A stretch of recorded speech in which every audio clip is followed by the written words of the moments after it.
اسی طرح یہ اللہ کے جو نیک بندے ہیں نا 309 سال، ان کے اوپر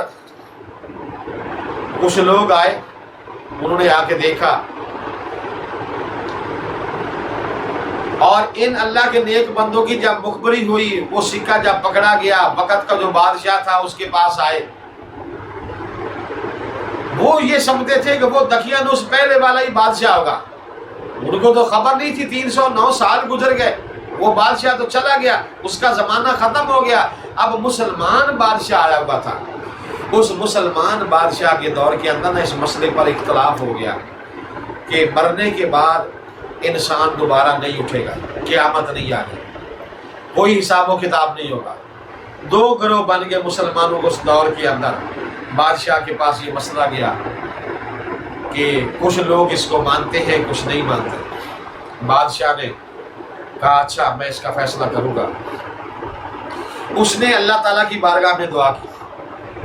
تو مسلمان بھائیوں، جو وقت کا عادل بادشاہ ہوتا ہے اللہ تعالیٰ کی بارگاہ میں وہ بڑا مقبول ہوتا ہے۔ وہ وقت کا بادشاہ جب بھی اللہ کی بارگاہ میں کسی بھی مشکل کے لیے، پریشانی کے لیے، اپنی رعایا کی تکلیف کو دور کرنے کے لیے اگر وہ التجا کرے عادل بادشاہ، اللہ اسے ضرور سنتا ہے، اللہ فوراً اس عادل بادشاہ کی مدد فرماتا ہے۔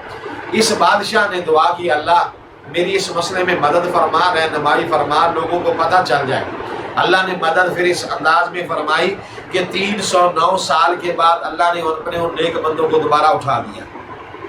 جب وہ اٹھے اس دربار میں پہنچے تو اس کا دربار لگا ہوا تھا، تو اس بادشاہ نے جب سارا معاملہ دیکھا تو پھر اس نے تلوار ہاتھ میں پکڑی اور اس نے کہا لوگوں دیکھو، پہلے دو گروہ تھے، میں نے کسی کو کچھ نہیں کہا، اب مسئلہ واضح ہو گیا، اللہ نے میری مدد فرما دی ہے، 309 سال کے بعد اللہ نے ان کو دوبارہ اٹھا دیا، اور یہ صحیح سلامت اپنے ہوش و آواز کے ساتھ، جسم کے ساتھ ہمارے سامنے کھڑے ہیں۔ دیکھو جو رب 309 سال کے بعد اپنے بندے کو دوبارہ اٹھا سکتا ہے، وہ رب انسان کو مرنے کے بعد بھی قیامت والے دن دوبارہ اٹھانے کے اوپر قادر ہے۔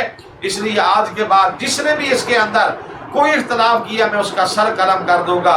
یہ اللہ تعالیٰ نے ان بزرگوں کو 309 سال کے بعد اٹھا قیامت کے برحق ہونے کا اعلان فرمایا، قیامت برحق ہے، ضرور آئے گی۔ دوسرا تقدیر کا مسئلہ بھی ثابت کر دیا، اللہ اس انسان کو دوبارہ اٹھانے کے اوپر قادر ہے، اللہ ان کو اٹھائے گا۔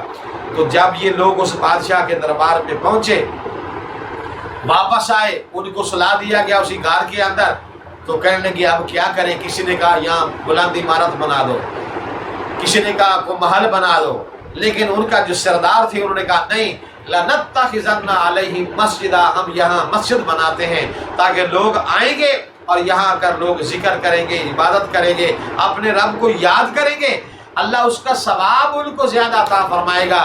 تو میرے بھائیوں، یہ بھی ایک سمجھنے والی بات ہے، عظیم نقطہ۔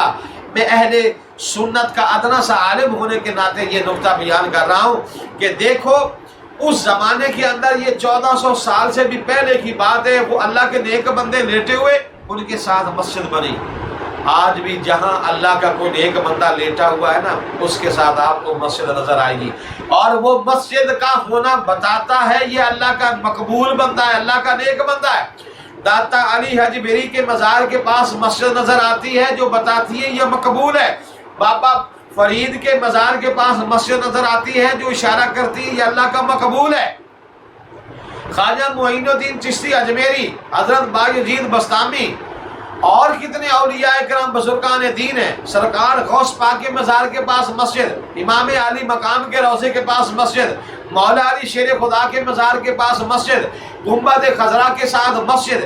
یہ چیز بتاتی ہے کہ جہاں اللہ کا ولی کوئی لیٹا ہوا ہو، اللہ کا نیک بندہ ہو، اس کے ساتھ اللہ کا گھر بن جائے تو یہ اس کے مقبول ہونے کی علامت ہوتی ہے، اور اللہ پھر اس مسجد میں عبادت کی جائے اللہ ثواب زیادہ عطا فرماتا ہے دوسری مسجدوں کی نسبت۔ دیکھیں یہ جتنی بھی مساجد ہیں سب اللہ کے گھر ہیں، لیکن مسجد نبوی میں آپ نماز پڑھیں تو وہاں ایک نماز پڑھنے سے 50,000 نمازوں کا ثواب ملتا ہے۔ کیوں؟ اس لیے کہ وہاں اللہ کے محبوب آرام فرما رہے ہیں۔ اللہ کے محبوب کے قدم لگے ہیں، اس وجہ سے اس عبادت کا ثواب جو ہے وہ اتنا بڑھ گیا۔ تو اللہ کے نیک بندوں کی صحبت میں بھی جایا کرو، ان کے پاس بیٹھا کرو، ان کی برکت سے بھی اللہ تعالیٰ اپنے فضل و کرم سے مالا مال فرماتا ہے۔ وآخر دعوانا الحمدللہ۔